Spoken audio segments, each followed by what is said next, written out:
bom ter você aqui no canal do Portal Revoluta. Esse é o programa literário Eu Que Fiz, que já está na sua 4ª temporada. E esse é o episódio de número 12. O convidado desse episódio é o Matheus Krempel.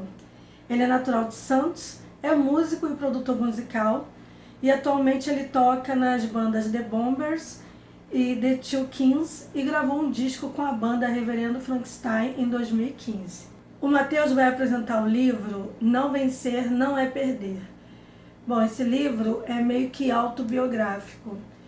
O autor conta a história dos primeiros anos dele com a banda The Bombers e acaba perpassando pela sua história pessoal, referências sonoras e culturais.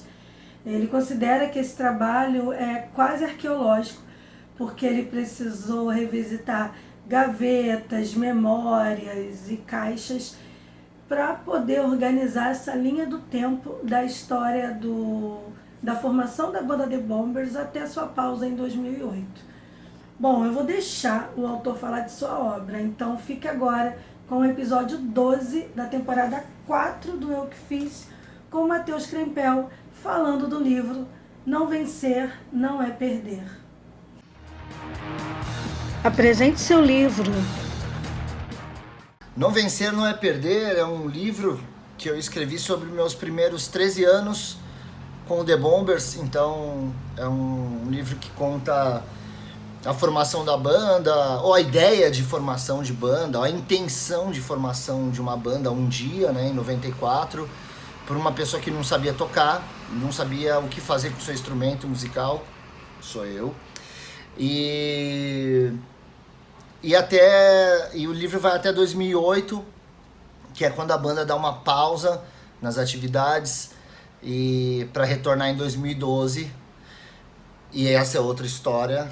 E na minha cabeça essa história de 2012 para frente ela tá super bem documentada, porque aí a gente já tem internet, já tem uma cobertura mais ampla de blogs e sites dedicados a isso. Mas esse livro ele é um trabalho quase arqueológico, né, de buscar memórias e contar mesmo a história da banda, né? Por um lado, contar a história da banda e ao mesmo tempo contar um pouco da minha experiência com banda de rock no Brasil. Então, basicamente é isso. É isso. Por que você decidiu escrever o livro? Eu literalmente eu não decidi escrever livro nenhum, assim, eu não tinha ideia de escrever um livro. O que aconteceu foi que com o início da pandemia eu fiquei sem poder trabalhar com o meu estúdio. Eu tenho um estúdio aqui em São Paulo, a Porto Produções Musicais, fica lá em Pinheiros, e eu não podia trabalhar, né? Ninguém queria ensaiar, ninguém estava produzindo, então eu fiquei desesperado com aquilo e começou a aparecer algumas oportunidades de produzir lives. E uma delas foi uma que eu fiz para a Casa de Cultura do Butantã, que eu fiz num formato meio de storytelling, né? Então eu tocava uma música, eu contava uma história da banda, eu tocava outra música, contava outra história, e para fazer isso eu escrevi um roteiro. E esse roteiro, quando terminei de gravar e tudo mais, eu voltei no roteiro, olhei e falei, cara, isso aqui foi deveras interessante, assim, e aí eu tive a ideia de explorar aquilo. Inicialmente falei, vou escrever mais um capítulo aqui de sacanagem, né? Eu vou condensar aqui, vou escrever sobre o primeiro ano da banda, não sei o quê. Bom, mas por falta de memória tão rica e tudo mais, e por me empolgar com todo esse processo, eu fui escrevendo, e quando eu vi, eu falei, cara, acho que eu escrevi um livro. E em grande parte eu fui estimulado pelo Vladimir Cruz do Zona Punk, que tinha acabado de escrever um livro sobre os 20 anos do Zona Punk, algo do tipo. E aí eu falei, pô, cara, se você fez um livro sobre os 20 anos do Zona Punk, acho que eu vou fazer um livro sobre o Bombers. Aí, pô, vai, escreve mesmo. E aí eu fui escrevendo mesmo. E quando eu vi, eu falei, cara, escrevi um livro. Eu falei, puta que eu pariu. Obviamente que eu fiquei quase 2 anos lutando contra aquela coisa. Eu fiz isso, mas eu não vou lançar isso. Então eu mandava para um amigo ou para outro, eles liam, pô, não sei o que. Aí o cara... Mas eu não tinha certeza do que fazer com isso. Até aparecer esse edital da Prefeitura de Santos, da Lei Aldir Blanc, que era o Prêmio Célio Nori. E aí eles estavam selecionando trabalhos literários, musicais, vídeo, dança, que tivessem a ver com a cultura da cidade. E isso ia passar por um processo seletivo e tudo mais. Então eu mandei e para minha surpresa foi aceito. Então eu falei, agora vai ter que sair o livro, né? Agora o livro vai ter que sair, o que foi ótimo, assim, foi ótimo. Acho que faltava essa parte do processo, fazer o livro nascer, assim. Então foi sem querer, mas saiu. Explique o título. Não Vencer Não É Perder. Não Vencer Não É Perder é o título de uma música do disco novo do Bombers que a gente deve lançar esse ano. E ao mesmo tempo é uma reflexão sobre o que é vencer, né? Porque muito se fala, e a bandinha, e a banda, pô, nunca te vi na TV, sei lá, ou, sei lá, você não toca na novela, você não lota você não sabe, essa coisa do que o vencer é fazer sucesso de verdade, estourar, tocar na novela, ou sei lá eu o que. E o quão tóxico é essa visão de sucesso, principalmente para o cenário independente do rock brasileiro. Porque o rock brasileiro já é um gênero maldito, assim, né? Já sempre foi meio que deixado de escanteio, como se não fosse uma coisa natural o brasileiro fazer rock. Então aí tem isso, né? Que vencer é tocar com o Caetano Veloso, sei lá, não sei. E aí eu pensei, cara, todo mundo escreve autobiografia ou biografias de bandas e músicos de muito sucesso, sabe? Aquelas histórias sempre manjadas sobre os excessos e não sei o que, blá blá blá. Eu falei, porra, alguém precisa contar a história de uma banda normal. Alguém precisa contar a história daqueles 95% de bandas que estão aí, cara, produzindo, tocando. E isso pra mim é sucesso, existir é sucesso. Então, esse não vencer não é perder. Muito pelo contrário. Acho que vitorioso mesmo, tanto quanto qualquer outro, cara, é você fazer rock no Brasil durante, pelo menos, esse primeiro recorte.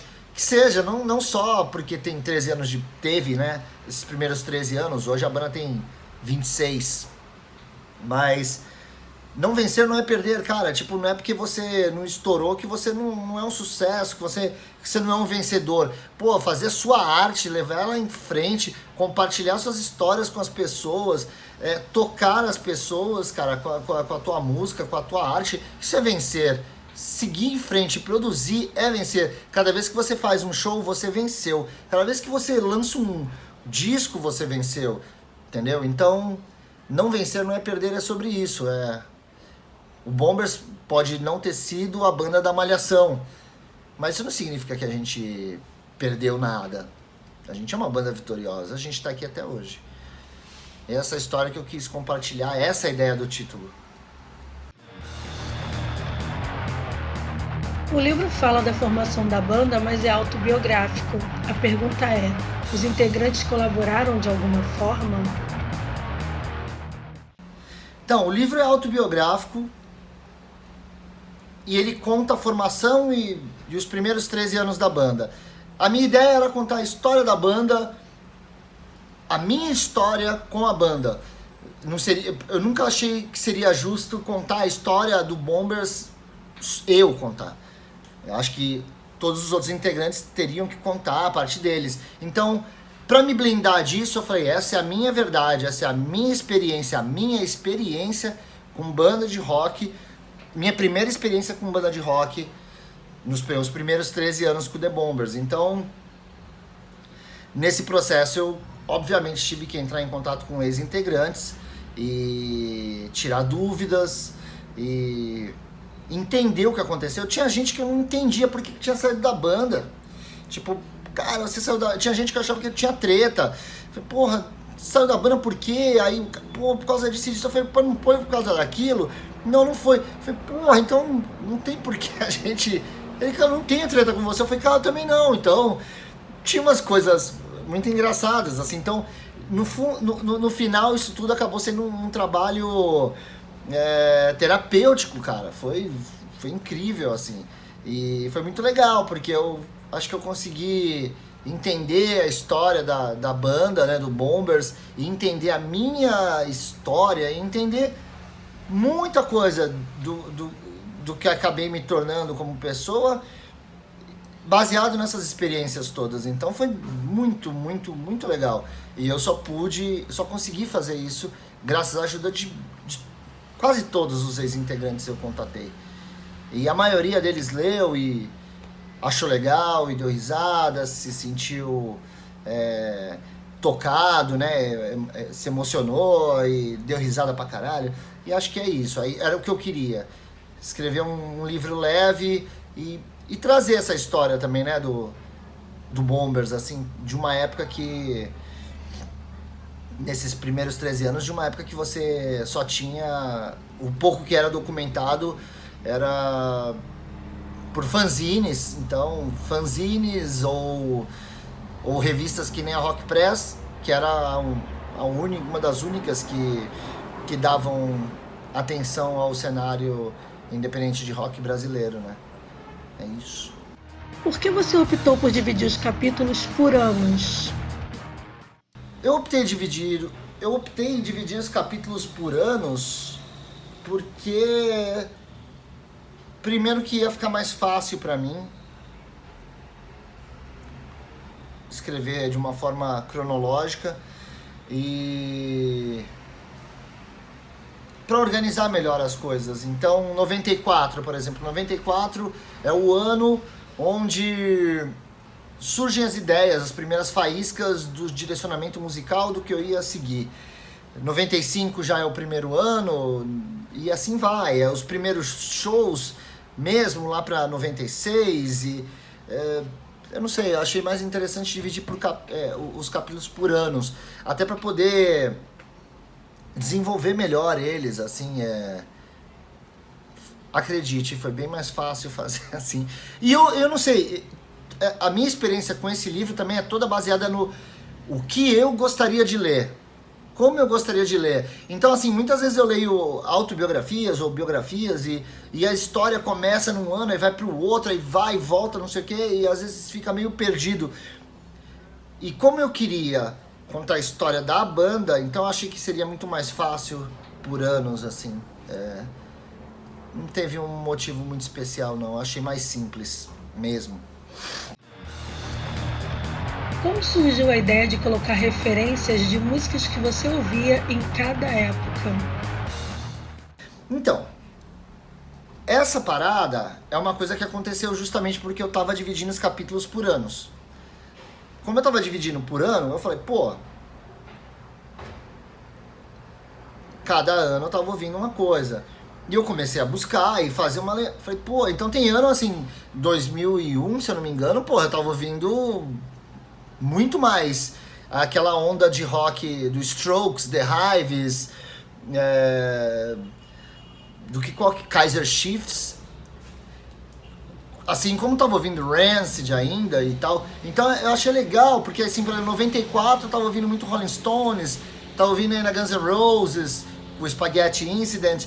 Então eu achei legal porque agrega, né? Agrega informação, é cultura popular. Então eu achei que ia ser interessante trazer essas referências musicais até para ajudar a explicar, a entender a complexidade das composições, assim, não que elas sejam complexas, né, mas a natureza, de onde surgiram as ideias, o que eu estava ouvindo, o que eu estava consumindo naquela época musicalmente. Então achei que seria, cara, eu falei, cara, se a pessoa não gostar do livro, das histórias, pelo menos ela vai ter uma guia de referências ali interessante, entendeu? Pô, que legal, é verdade, pô, esse disco. E, mais uma vez, baseado no que eu gostaria de ler, na minha experiência como leitor, eu adoraria um livro que trouxesse essas referências musicais todas, assim. Ajuda... É música, né? Então, pô, o que você tá ouvindo é super importante, porque acaba ajudando a moldar o seu trabalho, né? Se você é um compositor, então, cara, o que você tá ouvindo com certeza vai influenciar no seu trabalho. Então eu achei que seria interessante mostrar que o Bombers não era só uma... que eu não era um cara que só ouvia Rancid, The Clash, Sex Pistols e Ramones. Não. Tava ouvindo coisa pra caralho, tava ouvindo Backyard Babies, tava ouvindo... Tem ano que eu tô ouvindo, sei lá, No Doubt. Tem muita coisa. E eu achei interessante compartilhar isso. Achei que ia ser surpreendente. Foi isso. A história da banda e a sua história se confundem com a cena cultural de Santos. Como você expôs isso no livro? Eu tentei fazer isso de uma forma bem natural. E de uma forma que não soasse... como eu posso dizer... Sem arrogância, com naturalidade. Eu falei, eu sou um produto, a banda Bombers é um produto da cidade de Santos. Eu sou nascido em Santos, e a gente durou, né, tempo suficiente para ser reconhecido por isso. O livro foi aceito porque uma comissão julgadora acredita que ele é relevante para o cenário cultural da cidade. Então... eu só tentei escrever isso de uma forma natural, assim. Toda vez que eu me via me vangloriando de alguma coisa, de alguma conquista, eu sempre falava assim, não é essa história que a gente quer contar. Entendeu? Não é um livro de os meus sucessos, minhas vitórias. Não, é a sua experiência. Então eu tentei o tempo inteiro, sua experiência, como eu absorvi tudo isso, como se deu essa troca, porque...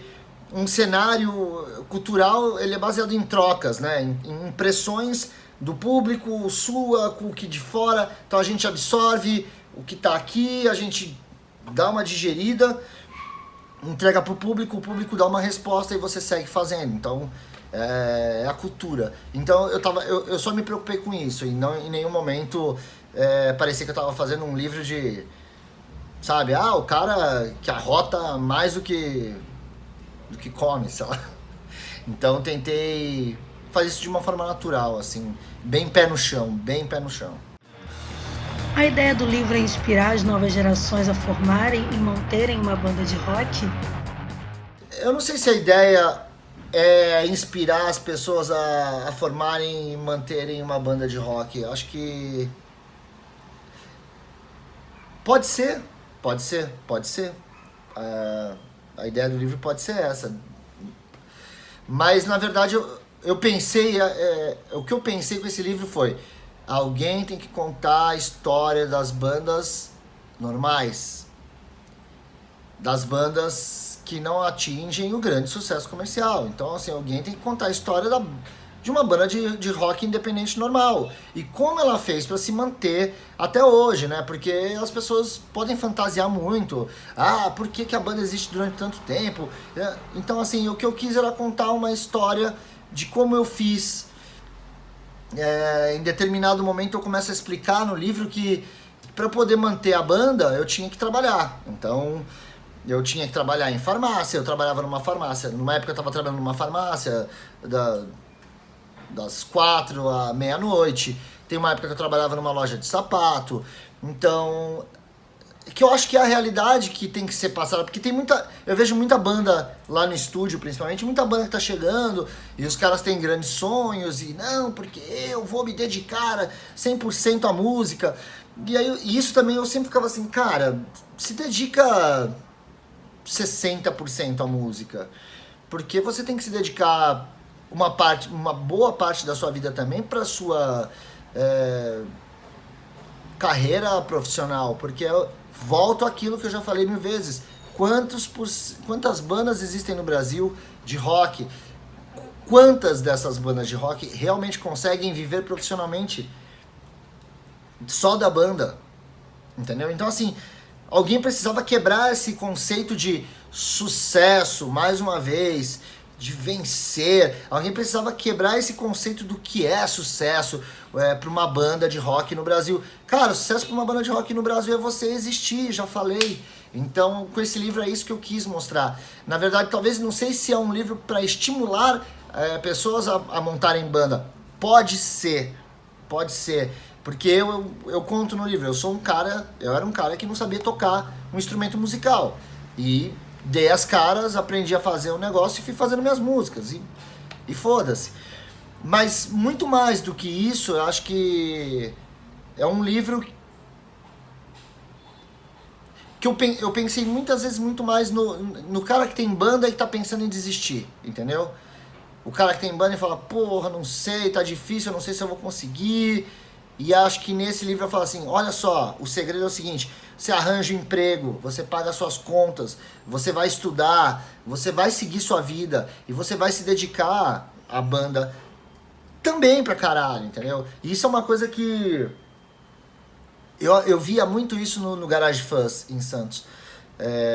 Era uma banda onde todos os caras assim trabalhavam, tinham emprego e batalhavam a grana dos caras, e tinha uma das bandas mais fodas, né, do Brasil.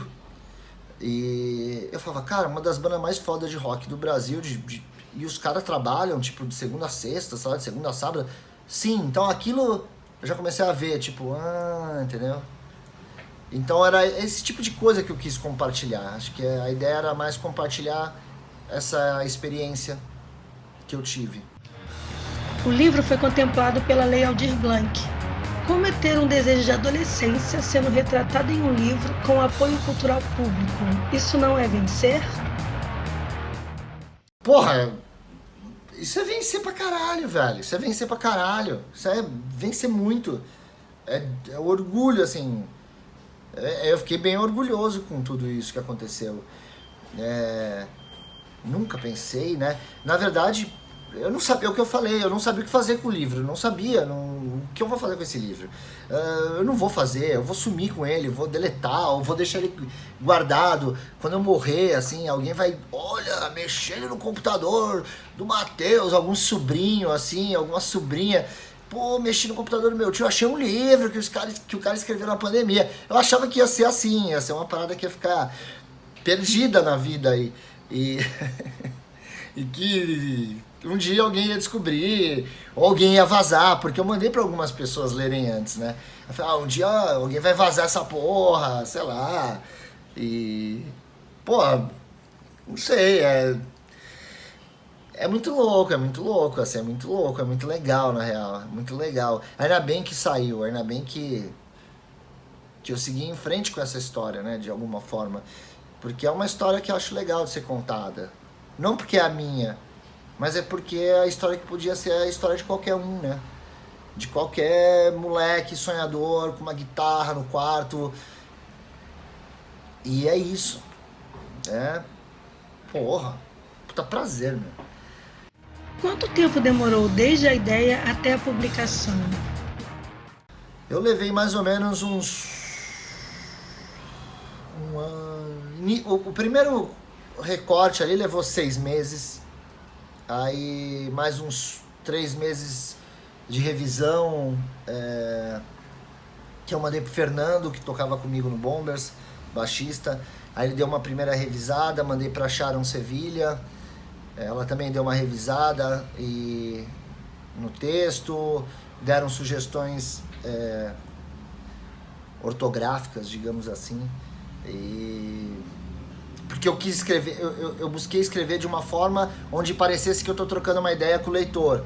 Então, às vezes em alguns momentos eu dava umas exageradas, então eles ajudaram a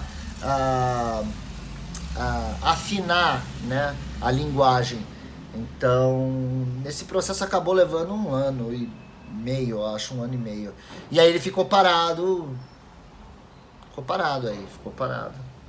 Não mexi mais. Alguma curiosidade durante o processo de escrita do livro? Eu não sei se eu não sei dizer se isso é uma curiosidade, mas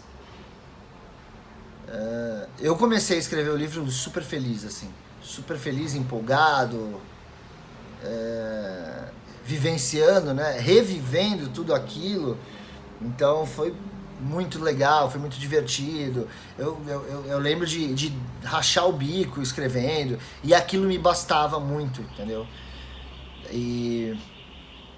Mas com o passar do tempo, a cada ano que ia se aproximando assim do final da banda, eu comecei a ficar meio mal com aquilo, porque não eram só histórias boas. Então eu falei, cara, por exemplo, em 2006 meu pai morreu.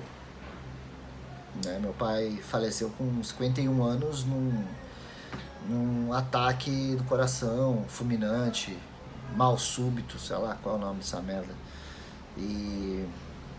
Então, porra, quando eu tava em 2005 eu tava morrendo de medo, que eu falei, cara, eu vou ter que escrever sobre 2006. E eu escrevi 2006 literalmente chumbado, tomei todas pra poder escrever, assim, porque eu não tinha coragem de reviver aquilo sóbrio. Então eram processos onde eu já tava escrevendo aquilo de madrugada, sozinho, no escuro, ali. Eu também tava passando por um problema com o meu gato, que tá bem agora, tá por aqui, em algum lugar, o Chuchu. Então eu tava passando por um problema com ele, que ele quase veio a óbito também. Então, assim, viver aquilo com o meu gato, com aquele problema todo, corre pra veterinário, passava a madrugada inteira acordado com ele, meu negócio não vai pra frente, e eu tendo que reviver, por exemplo, o ano de 2006, quando meu pai faleceu, o ano de 2007, quando o Bombers tem uma grande decepção ali e tal, e as coisas acabam levando a gente a encerrar a banda em 2008, e o desfecho do livro, né, porque o tempo inteiro eu pensei em construir apesar de ser a minha história, eu tentei focar na construção de um arco, ou transmitir a construção do arco de um personagem, mesmo que fosse um livro, mesmo sendo um livro autobiográfico, eu não inventei nada, mas eu fui dando uma lixadinha nele para valorizar essa construção. Então, cara, quando eu cheguei em 2006, 2007, 2008, eu tava... Foi difícil. Então era uma coisa, escrevia e acordava no dia seguinte e nem lembrava o que eu tinha escrito. Aí eu voltava e lia tudo que eu tinha escrito e falava, puta que eu pariu. E aí tinha que reviver aquilo tudo de novo, aí, né, aí eu tirei algumas coisas que falei, pô, isso aqui não precisa disso. Então foi muito louco isso, acho que essa parte foi complicada, reviver essa parte. Quem fez a arte gráfica? Quem fez a arte gráfica do livro foi o Léo Daruman, que é um artista plástico lá de Santos, amigo meu, fã da banda. E quando eu entrei em contato com ele, falei, cara, eu queria que você me ajudasse aqui na criação da arte do livro. Ele ficou super feliz, super empolgado, super honrado. E aí ele trabalhou em cima de uma foto de um show da gente em São Bernardo em 2006. Uma foto muito legal. E o resultado tem ele usou algumas referências do Operation Ivy ali, do Energy, então tem bastante referenciazinha lá, assim, e o Léo Daruman mandou benzaço, bem demais, assim, gostei muito do resultado final. Como foi o seu contato com a literatura? O meu primeiro contato com a literatura foi nas bibliotecas do colégio. Eu lembro muito de alugar Robinson Crusoe. Eu gostava de ler o Robinson Crusoe. E alguma coisa ali tipo o Escaravelho do Diabo, algo do tipo. Mas com certeza o Fernão Capelo Gaivota, que eu adorava, e o Pequeno Príncipe. Sim. Qual o seu livro de cabeceira? Meu livro de cabeceira, esse aqui, ó. O que Keith Richards faria no seu lugar. É tipo um livro de autoajuda baseado nas histórias do Keith Richards. E tipo assim, é sensacional. Eu arrisco dizer que é mais legal do que a própria autobiografia dele. Qual o seu calo literário? Por incrível que pareça, é um livro que todo mundo fala, meu, sua cara, você tem que ler esse livro. Eu falo, cara, tenho mesmo, tenho que ler. E aí eu ganhei ele, mas eu não consigo desenrolar, cara. Que é esse aqui, ó, O Cavalo de Troia, do JJ Benítez. Esse é o meu calo literário. Qual é o livro que mais gosta de ter na estante? Atualmente, o que eu mais gosto de ter na estante é A Alma Imoral, do Newton Bonder aqui. Eu fui na peça, tem uma peça desse livro, e aí comprei o livro e é muito bom. Recomendo. Qual é o livro mais velho na sua estante? Eu acho que esse Mate-me, por favor, aqui, versão original, carcomida, véia, é legal que ele tem umas marcas de dente aqui, ó. Não sei se dá pra ver. Tem umas marcas de dente. Que eu mordia esse livro.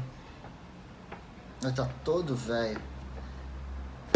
Mas eu mordi. Eu lembro que esse livro aqui era meu companheiro. E eu lembro que, cara, uma vez eu fui fazer uma... Eu tenho que contar agora. Eu tava com uma unha encravada e eu precisava arrancar ela, literalmente. E aí eu tomei um golão, assim, muitos goles, sei lá, de uísque. Peguei esse livro, pus na boca e catei e arranquei a unha. E esse livro até hoje tem a marca do dente pra eu não esquecer o dia da minha autocirurgia. Qual é a sua mania literária? São autobiografias, eu gosto biografias, autobiografias e livro de tarô. Eu leio muito livro de tarô porque eu gosto de jogar tarô e tirar, é um hobby. Me ajuda em lance de composição também. Então, aí eu deixo vocês com esse aqui, Na Estrada com os Ramones, que é um baita livro legal, né? E que foi traduzido pelo meu amigo Alexandre Saldanha, da banda Reverendo Frankenstein. Uma coisa puxa a outra. Então, eu vou indicar 3, tá? Não me xinga. Vou indicar o do Vladimir, Zona Punk, os 20 anos de Zona Punk, por Vladimir Cruz. Vou indicar também Histórias do Porão, do meu amigo Pedro de Luna. E também Tudo que Afeta o Movimento, do Luciano Portela, que, cara, muito legal também. São 3 livros diferentes, né? Tipo, Histórias do Porão é sobre o Porão do Rock, né? Do festival. É uma biografia, o Zona Punk 20 anos, na verdade, né, quase uma autobiografia do Zona Punk. E Tudo que Afeta o Movimento, do Luciano, é uma história, né, é um romance. Então, são minhas 3 dicas de escritores independentes. Tcharam! E é isso, espero que você tenha gostado, Daisy. Agradeço o espaço, obrigado pela oportunidade de falar do meu livro. E está disponível lá no site da Prefeitura de Santos. O link deve estar aí em algum lugar. Obrigado pela oportunidade de conversar sobre isso. Eu estou muito feliz. Esse ano tem disco novo do Bombers. Fiquem de olho. Valeu. Obrigado. Uau, quanta energia dedicada a esse livro, né? Eu achei demais ele dizer que o processo de escrita foi como se fosse um processo terapêutico, né, em vários sentidos, que ele teve que reencontrar com ex-integrantes da banda, teve que lidar com o ano da morte do pai dele, né, porque ele escreveu o livro em ordem cronológica, então acabou que ele teve que revisitar vários acontecimentos da vida, não só da banda, como também da vida pessoal dele. Eu achei isso espetacular, assim, dele abrir o coração dele para poder fazer esse material, né, se despindo das dores, enfim, dos amores e, enfim, colocando ali nas folhas do livro a sua história, a história da The Bombers, né? E eu espero que outros integrantes de banda se sintam inspirados com esse trabalho que o Matheus fez e também escrevam livros sobre suas trajetórias, turnês, gravação de álbuns, enfim, que tenhamos, né, esse material registrado das bandas nacionais também, que isso é muito importante para a cena musical e cultural, né, ter isso registrado, porque os registros em redes sociais acabam se perdendo e ficando na linha do tempo lá no passado, né? Acho que é bacana ter isso. E o mais legal, como ele mesmo disse durante o episódio aí, é que o livro foi contemplado com a Lei Aldir Blanc, né? O prêmio Célio Nori, né? Que foi uma lei emergencial aí de auxílio aos fazedores de cultura, né? Durante a pandemia, que foi o período mais tenso para o setor cultural que a gente já passou, né? E aqui na descrição do vídeo vão ter os links para conhecer os trabalhos do Matheus. E também, se você ficou curioso, curiosa para ler o livro, dá para baixar gratuitamente no site da Prefeitura de Santos o livro Não Vencer, Não é Perder. Então é só chegar lá, baixar e ler, se deliciar aí com a história do Matheus Krempel aí, de formação da banda e tudo mais, ok? Eu vou ler um trechinho bem curtinho do livro para vocês e aí fica o convite para todo mundo olhar aqui na descrição do vídeo, que além dos links para conhecer o trabalho do Matheus, tem o link para baixar o livro e também o nome dos livros que ele citou e dos autores que ele citou durante o episódio, né, e do artista que fez a arte de capa do livro, tá bom? Então vamos lá, eu vou ler um trecho para você do livro Não Vencer, Não é Perder. Olhando para trás, eu fico muito puto em ter chateado os meus amigos, por ter ficado horas escutando coisas do tipo: você precisa focar na sua vida profissional, banda é perda de tempo, minha mãe não quer que eu case com você por causa dessa coisa de banda. Não estou jogando a culpa em ninguém. Aliás, eu acredito que a culpa nasce e morre em quem a sente. E a partir do momento que a gente detecta a culpa se manifestando, temos duas opções de usá-la: para se castigar, remoendo a situação repetidamente, ou para buscar a própria redenção. Como? Reformulando-se. E foi mais ou menos isso que eu quis fazer. Legal demais, né? Bom, é isso. Queria agradecer ao Matheus por ter participado aí do Eu Que Fiz. E a você que ficou aqui até o final do episódio, me fazendo companhia. Te agradeço pelo apoio. Se você já se inscreveu no canal, muito obrigada. E se você ainda não se inscreveu, eu te convido a se inscrever, ativar o sininho para receber as notificações e compartilhar esse vídeo com os seus amigos nas redes sociais e nos seus grupos do WhatsApp, tá bom? Então é isso. Se você é autor ou autora e tem vontade de participar do Eu Que Fiz, entre em contato aqui, pelo euquefiz@revoluta.com, manda um e-mail, a gente conversa, eu te explico como é que é a pré-produção e a produção dos episódios para que você possa participar, tá bom? Chegamos ao final de mais um episódio, do episódio 12 da temporada 4 do Eu Que Fiz. Como eu sempre digo, só a arte salva.